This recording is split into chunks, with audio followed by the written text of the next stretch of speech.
नमस्कार दोस्तों, इतिहास गवाह है में आपका स्वागत है।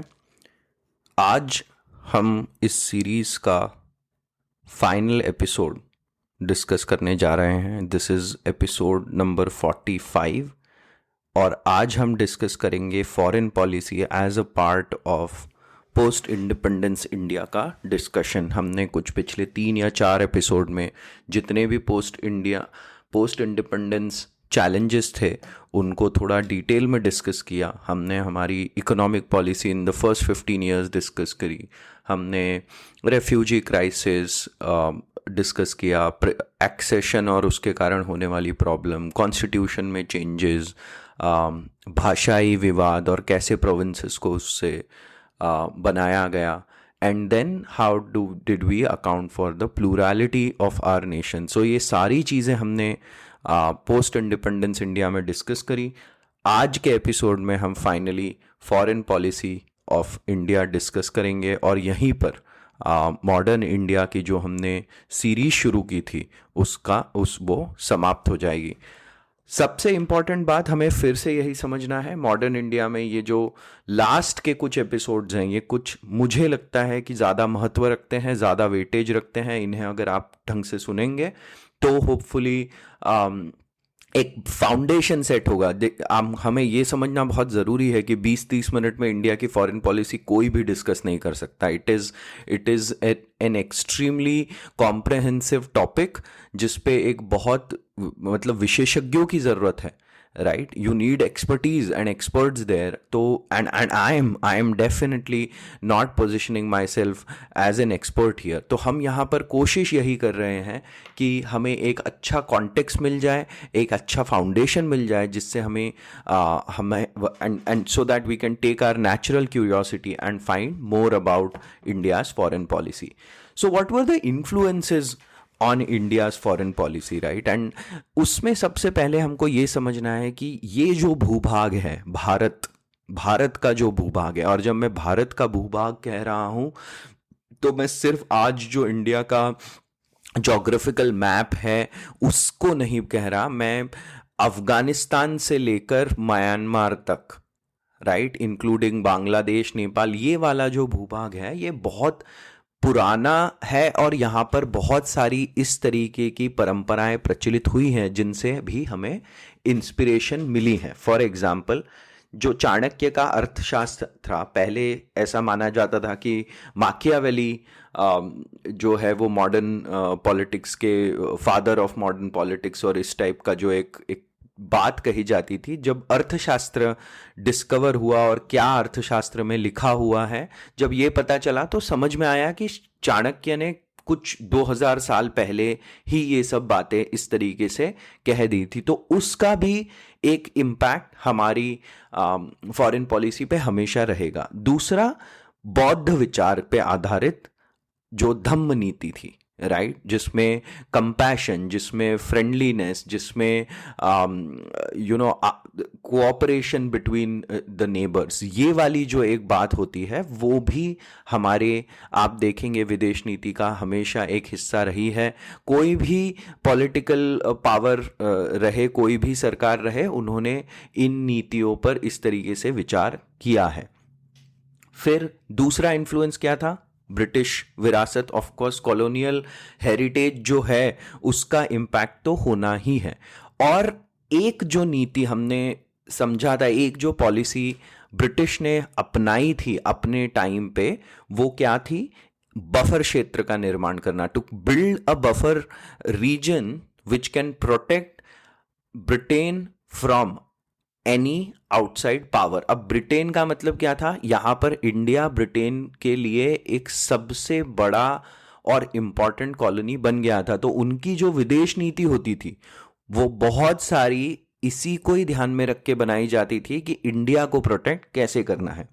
तो सबसे पहले तो एक आउटर रिंग और इनर रिंग का निर्माण किया गया। तो इनर रिंग में कौन कौन? नेपाल, भूटान, सिक्किम, ये सब इनर रिंग का पार्ट बने। तिब्बत, ये सारी हमारे इनके ब्रिटिश पॉलिसी में इनर रिंग का पार्ट बने। और इनर रिंग का पार्ट इसलिए भी बनाना था क्योंकि हमें पता है कि 19th सेंचुरी में ब्रिटेन को ये ऐसा शक हो चला था। इसे द ग्रेट गेम का नाम भी दिया जाता है, और हमने इसकी बात भी करी है पॉडकास्ट एपिसोड्स में, कि ब्रिटेन को ऐसा लग रहा था कि अब रशिया इंडिया को कैप्चर करना चाहेगा, और इसलिए नेपाल, भूटान और नेपाल वाला जो खास कर एरिया है, नेपाल हो गया, तिब्बत वाला जो एरिया है, उसमें इन लोगों ने बफर क्षेत्र का निर्माण करना शुरू किया। तो ये तो हुआ इनर रिंग। आउटर रिंग में ईरान एंड अफगानिस्तान, और ये तो पूरा पूरा ही फोकस ऐसा था कि जो रशियन एक्सपेंशन है उसको किसी न किसी तरीके से रोका जाए, है ना।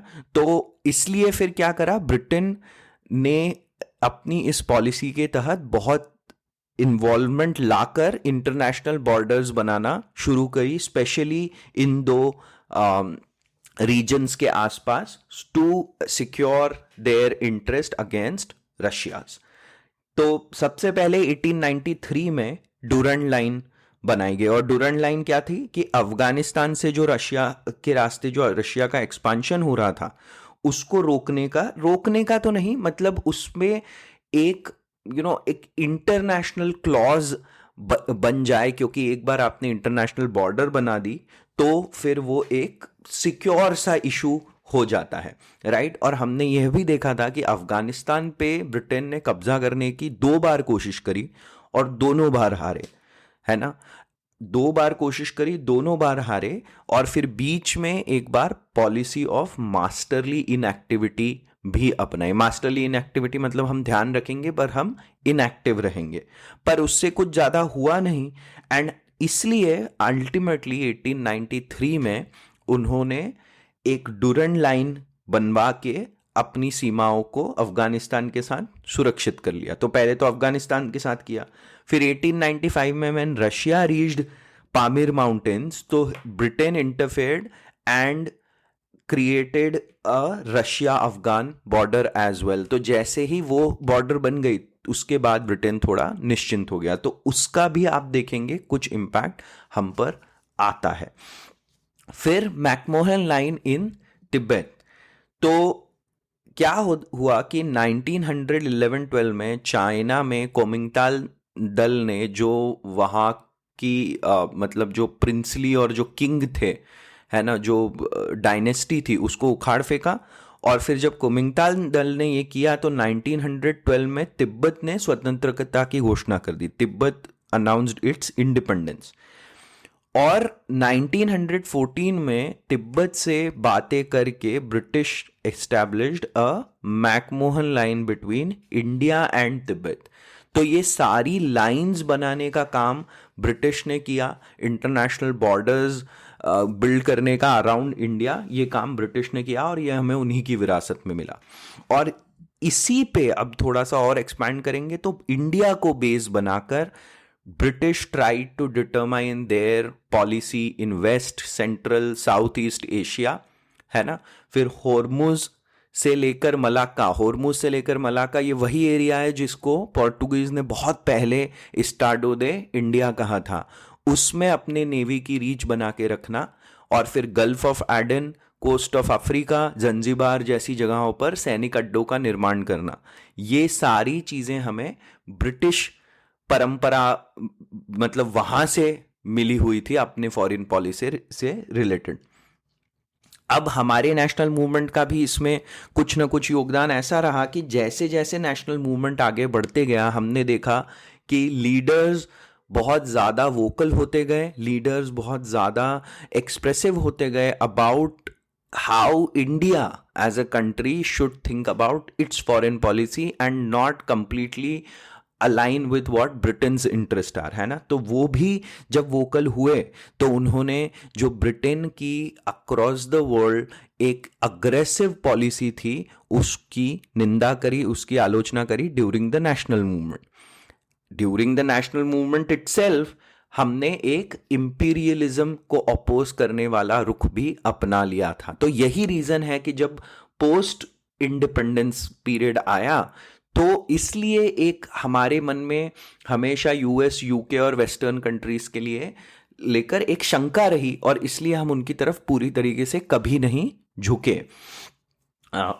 फिर सैनिक गुटबंदी से पृथकता, मतलब इसका मतलब क्या हुआ कि किसी भी, अगर कोई भी कंट्री एक दूसरे के साथ सैनिक संबंध बना रही है कि तुम हमको कुछ सेना दे दो, हम वहां जाके अटैक करेंगे, फिर हमने वहां अटैक किया या तुमने कहीं और अटैक करा तो हम तुम्हें हेल्प करेंगे, all of those kind of things, India, even during the national movement, there were voices to stay away from it and to develop mutual cooperation and trust. And then finally जब independence and partition, तो उसका एक बहुत बड़ा challenge ये आया कि सबसे पहले we had to grapple with cold war geopolitics. दूसरा, एक्सेशन इश्यूज जो जनरेट हुए, मतलब पाकिस्तान के साथ तो हमारा एक पूरा नया चैप्टर ही शुरू हो गया, और साथ साथ उस चैप्टर में एक जो बहुत बड़ा हिस्सा रहा वो था Kashmir. And then it also affected our relationship with Pakistan and China later on. Finally, the newly independent African countries. देखिए, ऐसा हुआ था कि जब इंडिया को इंडिपेंडेंस मिली तो दुनिया में बहुत सारे राष्ट्र नए नए इंडिपेंडेंट हुए थे, क्योंकि ये सारी कॉलोनीज थी, और उस टाइम और आने वाले 10 सालों में ऐसे बहुत सारे न्यूली इंडिपेंडेंट नेशन फॉर्म हुए। तो वहां पे भी इंडिया को ऐसा लगा कि उसकी leadership and involvement will be helpful. तो ये सारी चीजें determines builds a context for India's foreign policy. तो अब इंडिया की फॉरेन पॉलिसी हम कैसे डिस्कस करेंगे, थोड़ा ये समझ लेते हैं। तो सबसे पहले हम लोग डिस्कस करेंगे नेपाल, सिक्किम, भूटान और म्यांमार वाला रीजन और उनके साथ हमारे रिलेशन। उसके बाद हम डिस्कस करेंगे पाकिस्तान एंड उस पे डिस्कस करेंगे कश्मीर के बारे में। फिर हम डिस्कस करेंगे चाइना।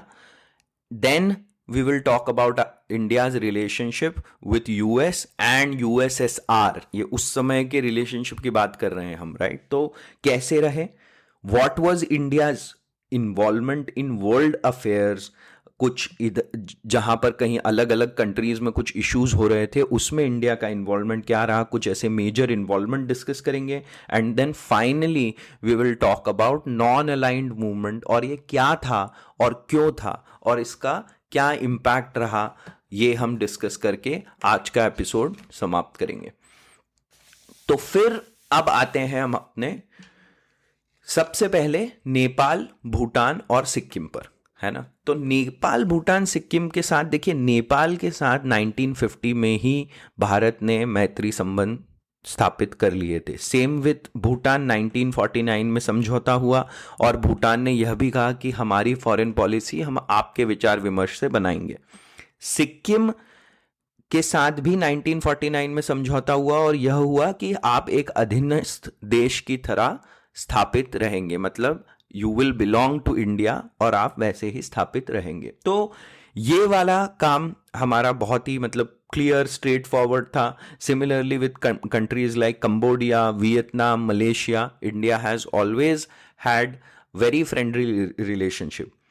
थाईलैंड और फिलीपींस अगर हम देखें तो थाईलैंड और फिलीपींस सीटो के सदस्य बन गए थे, और SEATO was an organisation that was backed by America, और इंडिया इसका सदस्य नहीं बना था। तो यहां पर एक थोड़ा सा हमको समझने की जरूरत है कि ये दोनों कंट्रीज वर सीटो कंट्रीज। एंड देन इंडोनेशिया की अगर हम बात करें तो इंडोनेशिया ने ऑल्दो बहुत सारी वर्ल्ड फोरम में भारत के साथ जरूर खड़ा रहा, बट जैसे अगर आप देखेंगे कश्मीर का मुद्दा हो या इंडिया चाइना का जब वॉर हुआ था, उन सारे समय पर इंडोनेशिया चुप रहा। तो इसलिए थोड़ा सा हमको मतलब इस तरीके से हम लोग जो हमारे आसपास के नेबर्स हैं उसके बारे में ये हमें उस समय का कॉन्टेक्स्ट पता है। अब नेपाल के साथ, नेपाल में 1950 में हमारे एक मतलब मैत्री संबंध स्थापित हो गए। फिर 1953 में नेपाल में कू हुआ। वहां के जनरल राणा ने जो कू किया, उन्होंने किंग ज्ञानेंद्र जो 9 ईयर ओल्ड के थे उस समय, उनको गद्दी पर बैठा दिया, और जो उस समय किंग त्रिभुवन थे उनको वहां से देश छोड़कर भागना पड़ा। And he sought Nehru's support, India support. अब इंडिया ने ब्रिटेन और यूएस को कहा कि आप इंटरवीन करिए, और उस समय ब्रिटेन और यूएस क्या कर रहे थे, वो लोग जनरल राणा को सपोर्ट कर रहे थे। क्यों? क्योंकि उनको कम्युनिस्ट चाइना के अगेंस्ट वहां पर कुछ प्रेजेंस चाहिए थी उस रीजन में, है ना। तो इसके अगेंस्ट फिर इंडिया और नेहरू बोले कि मतलब इंडिया की फॉरेन पॉलिसी ने इस तरीके का एक स्टांस लिया कि अगर अगर ब्रिटेन जनरल राणा को ही सपोर्ट करते रहा तो India will boycott the Commonwealth Nations की जो मीटिंग है।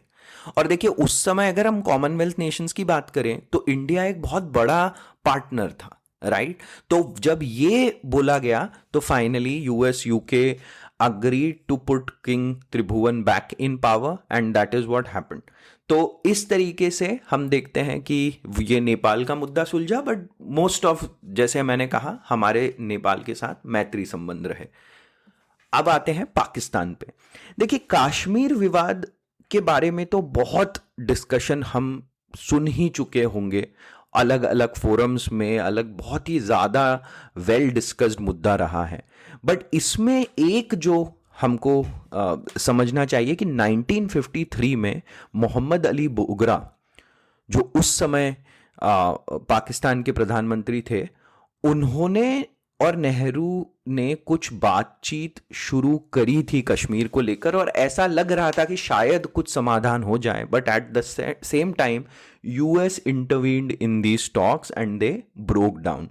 और यूएस इंटरवेंशन पाकिस्तान में हमेशा इसलिए होता रहा because US wanted a presence in this part of the world and Pakistan they saw as a major ally। इसलिए हमेशा पाकिस्तान कश्मीर मुद्दे पे लेके यूएस हमेशा पाकिस्तान के साइड ही रहा। दूसरा एक जो सबसे बड़ी बात समझने की जरूरत है कि पाकिस्तान की हिस्ट्री ही भारत की इंडिपेंडेंस के साथ शुरू हुई, है ना। मतलब भारत का ही हिस्सा है ये। इनफैक्ट बहुत सालों तक तो नेहरू पाकिस्तान को और बहुत सारे भारतीय नेता पाकिस्तान को India and the seceded part of India कहते थे, कि इंडिया और इंडिया का कटा हुआ हिस्सा, है ना। पाकिस्तान भी नहीं कहते थे। तो इसलिए पाकिस्तान को शुरू से ही एक आइडेंटिटी क्राइसिस रहा। आइडेंटिटी क्राइसिस का मतलब कि पाकिस्तान को समझ ही नहीं आया कि वो किस तरफ अलाइन हो, किस तरीके से अपनी आइडेंटिटी को इवॉल्व करे। और इस रीजन क्या था? क्योंकि देखिए एक देश है जो धर्म के बेसिस पे बना हुआ है, उस देश ने अपने ही ईस्ट वाले साइड को एक भाषा अडॉप्ट करने के लिए कहा, जो भी कुछ मामला जमा नहीं, राइट। तो आप देख रहे हैं कि किस तरीके से एक आइडेंटिटी क्राइसिस हो रहा है। तो इसलिए पाकिस्तान ने बहुत ज्यादा यूएस यूके की तरफ लीन करके उनकी मदद लेते गया, और अब आप देख ही रहे हैं आज क्या हालत है। तो पाकिस्तान के साथ जो एक और हमारा विवाद हुआ था वो था इंडस वाटर डिस्ट्रीब्यूशन। बट ये विवाद मतलब 1960 तक एक समझौता हो गया था और ये विवाद लगभग सुलझ सा गया था। हाउएवर हमको ये बहुत समझना है कि पाकिस्तान की आइडेंटिटी क्राइसिस के कारण इंडिया को बहुत प्रॉब्लम्स झेलने पड़े। अब चाइना की बात करते हैं। Now, China had also faced the oppression of colonialism and imperialism, है ना। कम्युनिज्म से अगर हम समझते हैं तो नेहरू जी को इतना कोई प्रॉब्लम नहीं था। In fact he was also of socialist leaning. तो इसलिए ऐसा लगा था नेहरू को कि भाई चाइना और इंडिया और जो अफ्रीकन कंट्रीज है, they can form a common front against this whole cold war politics, है ना। और यहां पर मुझे ऐसा लगता है, और ऐसे बहुत लोगों का भी कहना पड़ता है, कि यहां पर नेहरू ने चाइना के साथ थोड़ा सा इनएक्सपीरियंस दिखा दिया, क्योंकि उस समय इंडिया की foreign policy was completely determined and directed by how Nehru and his foreign secretary thought about it, right. तो 1950 में क्या होता है कि चाइना जैसे ही माओ जेडोंग कोमिंगताल दल को उखाड़ फेंकते हैं, कम्युनिस्ट रेवोल्यूशन होता है। और फिर 1950 में जब माओ जेडोंग की सरकार होती है तो Chinese army comes and occupies Tibet. और उस समय both Vallabh Bhai Patel, Rajendra Prasad, they both express concern, but Nehru waves it off. Nehru says कि नहीं नहीं, इतना कोई कंसर्न वाली बात नहीं है, तिब्बत तो पहले भी चाइना का ही हिस्सा था, तो इट्स ऑल गुड। फिर 1959 में तिब्बत में जन विद्रोह होता है, और इस जन विद्रोह में दलाई लामा वहां से निकलकर भारत में शरण लेने आते हैं, और भारत उन्हें शरण देता है। देखिए, यही एक सबसे बड़ी इंपॉर्टेंट चीज है इंडिया के बारे में, कि हम लोगों ने बहुत बार ऐसे स्टांसेस लिए हैं जिससे कुछ बड़ी पावर्स गॉट पिस्ड ऑफ, है ना। और उस समय हम देखते हैं कि चाइना बहुत तेजी से मास कॉन्स्क्रिप्शन वाली एक पॉलिसी अपना रहा था। एक people's army had raised about 5 million soldiers in like 8 to 9 years। तो ये देखेंगे तो हमें समझ में आएगा कि चाइना तो पूरी भर के तैयारी कर रहा था एक प्रकार के युद्ध की, है ना। तो जब इंडिया ने दलाई लामा को शरण दी तो चाइना भड़क गया, और फिर उसने लोंगणू पर कब्जा करा। फिर लद्दाख में 12,000 मील का एक क्षेत्र होता है, एरिया होता है, उस पर कब्जा किया। और अप्रैल 1960 में अपना एक न्यू मैप उन्होंने पब्लिश करा, जिसपे इंडिया ने आपत्ति जताई, और चाइना ने कुछ लाइक जस्ट सेड कि हाँ वी विल रिव्यू इट और we will change it, but never changed it. Then there premier Zhou Enlai visited, and उन्होंने एक प्रपोजल रखा। क्या प्रपोजल? कि आप अरुणाचल का जो एरिया है उसको, ये अक्साई चीन वाला एरिया जो हमने अभी न्यूली ऑक्यूपाई करा है, इसके साथ एक्सचेंज कर लो, हम इसको वापस करें। बट ऐसा तो सवाल ही नहीं उठता था, क्योंकि जो एरिया ऑक्यूपाई करा था वो ऑलरेडी वो भी इंडिया का ही था, तो वो ऐसा प्रपोजल रिजेक्ट कर दिया गया। And then in July of 1962 China captured the Galwan घाटी। उसके बाद रीच थांगला में जो 13 आउटपोस्ट थे in September of 1962, they captured all of that. और फिर यहां हम देखते हैं कि ये सब जब हो रहा था तब नेहरू के कुछ विजिट्स थे, फॉरेन विजिट्स, जो उन्होंने कैंसिल भी नहीं करे, and he went ahead with those visits. तो फिर हम देखते हैं कि यहां पर बहुत ही हल्के से लिया इंडिया ने चाइना को। एंड देन अक्टूबर 1962 तक तो ये सारी जगहों पर कब्जा करके चाइना ने युद्ध विराम की भी घोषणा कर दी। इस मामले में इंडिया यूएस के पास भी गया था मदद मांगने। यूएस ने उस टाइम, जॉन एफ कैनेडी हमारी तरफ थोड़े से लीन कर रहे थे, तो उन्होंने बोला भी कि चाइना जो कर रहा है वो सही नहीं कर रहा है, बट ऐसा कोई खास मदद इंडिया को मिली नहीं। तो ये था in a very very brief our relationship with China, and which has always been sketchy, sceptical. हमको एग्जैक्टली वैसे वही है चाइना के स्टांस को लेकर। ऑलमोस्ट दुनिया में हर किसी को पता नहीं होता कि चाइना का स्टांस क्या होने वाला है, right. There is always that I don't know, there is always that misunderstanding that you always kind of feel with China. Now we come to हमारे इंडिया के relationships with US and USSR. US के साथ तो देखिए बहुत straight forward रहे शुरू के टाइम के रिलेशनशिप, और कहने का मतलब ये है कि US always lead towards towards the British, and British held a view which was opposing India, है ना। तो similarly, like US supported Portuguese in Goa in 1961 when we were trying to drive them away. Then it termed non-aligned movement as an unethical organization, है ना। और हम समझेंगे कि क्यों unethical बोला होगा। और फिर उन्होंने इंडिया को कश्मीर पे भी सपोर्ट नहीं किया। तो यूएस का कंटिन्यूअसली इंडिया के अगेंस्ट स्टांस रहा in the initial years and until quite late.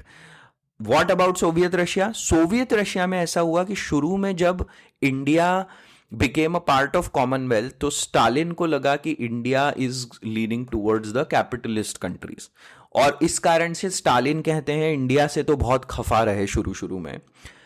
इसलिए मतलब आप देखेंगे संबंध अच्छे रखने के लिए नेहरू हैड सेंड विजया लक्ष्मी पंडित, अपनी बहन को वहाँ पर उन्होंने रशिया भेजा विदेश दूत की तरह, बाद में सर्वपल्ली राधाकृष्णन को भेजा, and then from the time of Khrushchev the relationship really really prospered with Russia. Russia ने हमें industrialisation, technology, food, defence equipments में इन द कमिंग ईयर्स काफ़ी ज़्यादा मदद करी। Russia also helped us with veto on Kashmir, and also it stayed neutral during India China. देखिए, Russia staying neutral is actually supporting India in the India China war, right? Why? Because China भी communist country है, Russia भी communist country थी, USSR उस समय। तो एक तरीके से देखा जाए, they should have ideally supported China, but they stayed neutral, and that was kind of in favour of India. And then later on 1971 में उन्हीं के सपोर्ट से हमको एक ऐसा बैकिंग मिला जिसके कारण हम 1971 में पाकिस्तान के अगेंस्ट 1971 वॉर जीत सके और बांग्लादेश का जन्म हुआ, राइट? तो ये सारों में ये दो कंट्रीज के साथ इन सारे ईयर्स में कुछ इस तरीके से ब्रॉडली संबंध रहे हैं। अब हम आते हैं गुट निरपेक्ष नॉन अलाइंड मूवमेंट पे। देखिए, नॉन अलाइंड मूवमेंट का क्रिटिसिज्म तो काफी होता है, बट क्रिटिसिज्म से पहले हमें यह भी समझ लेना चाहिए कि नॉन अलाइंड मूवमेंट का मतलब ये नहीं है कि हम तटस्थ रहेंगे, है ना, कि हम न्यूट्रल रहेंगे। उसका मतलब ये नहीं है। नॉन अलाइंड का मतलब है to maintain the independence of your foreign policy and external affairs. किसी भी कंट्री के साथ, किसी भी एक कोल्ड वॉर कंट्री के साथ अलाइन होने का नुकसान क्या होने वाला था कि हमारी foreign policy would not have stayed independent. और इसीलिए ही नॉन अलाइंड मूवमेंट का एक मीनिंग दिखाई देता है। हम चाहते थे, इंडिया चाहता था कि by forming a bigger group with newly independent African nation, newly independent colonies across the world, India forms a front against the Cold War politics, right? और इसमें जैसे क्या कुछ मेन रेजोल्यूशंस लिए गए थे, फॉर एग्जाम्पल कि मिलिट्री ट्रीटीज को अवॉइड करना चाहिए, है ना। और देखिए, इन सब का रीजन ये है कि ये सारे बहुत गरीब देश थे। हम लोग मिलिट्री ट्रीटी में अगर इन्वॉल्व हो भी जाते तो उसके जो खर्चे होते हैं, उसके कारण जो चेंजेस लाने पड़ते हैं, वो अफोर्ड कर पाना भी अपने आप में उस समय इतना पॉसिबल नहीं था, गिवन आर इकोनॉमिक सिचुएशन, है ना। तो इसलिए मिलिट्री ट्रीटीज को अवॉइड करना, अपनी इंडिपेंडेंस को बनाए रखना और दूसरों की इंडिपेंडेंस को सपोर्ट करना, एंड कहीं पे भी मिलिट्री बेस बनाने की अनुमति नहीं देना। और ये बहुत अच्छी बात है कि आज हमारे देश में we have always held an independent foreign policy and have not leaned with any one or the other nation. नहीं तो हमारे यहाँ पे भी मिलिट्री बेसिस बन रहे होते, शायद हमारे यहाँ की मिलिट्री भी बहुत दूर दूर जाके कहीं पे लड़ रही होती, बट ऐसा हमने ज़्यादा से ज़्यादा होने से रोका। And finally, what was India's stance on some of the major international issues? तो एक जहां पे इंडिया ने एक बहुत बड़ा रोल प्ले किया था वो था कोरियन क्राइसिस। वहां पे जो हमारे KPS Menon from India was heading that committee in United nation on the Korea dispute and the conversations that were held, and due to his efforts वहां पर फिर 1953 में सीज फायर होता है, and both the sides agree to whatever the terms of agreement are at that time. तो यहां पर एक इंडिया ने बहुत बड़ा रोल प्ले किया। दूसरा, कॉन्गो में जब Congo became independent from Belgium in 1960, वहां पर एक कॉपर प्रोड्यूसिंग रीजन था कटांगा। तो बेल्जियम ने क्या किया, वहां पर कटांगा को थोड़ा सा उकसाया कि तुम अपने इंडिपेंडेंट की मांग करो, जैसे हमने त्रावणकोर में समझा था इन इंडियाज केस। तो वहां पे एक सिविल वॉर शुरू हो गया, and against that civil war India appealed in the security council, and then finally the resolution was taken to end the civil war, और वहाँ पर फिर जो तुम्हारी फ्रेंडली, मतलब एक ऐसी आर्मी जो युद्ध को समाप्त करेगी, उस भेजी गई, एंड फाइनली वहाँ पर सिविल वॉर खत्म हुआ। तो अब we are truly at the end of this episode. हमने आज काफी लंबा फिर से एक ऑलमोस्ट 30 मिनट का डिस्कशन किया। मैं फिर से कहना चाहता हूं, ये 30 मिनट तो बहुत ही छोटा टाइम है, छोटा समय है to discuss India's foreign policy, but what we tried to do here was to understand the context under which it was formed and 5 to 6 broad buckets under which we can think about foreign policy of India. इसी के साथ आज ये modern India की जो 45 episode long series थी, यह खत्म होती है। आप लोगों का सुनने के लिए बहुत बहुत धन्यवाद। I hope that this series did what it was suppose to do, which was to generate enough curiosity about our nation's history in the last 200 to 300 years, about what colonialism did to us, about its impact on post-independence India. आप लोगों का मैं बहुत तहे दिल से आभार व्यक्त करना चाहता हूँ। I know like 45 episode is a long time, and I know a lot of you have kept on with it, have kept listening to these episodes, have reached out and encouraged me, so thank you for all of that. I hope I'm able to bring some more episodes like this on India's and the world history. Thank you once again. Until next time, Jai Hind.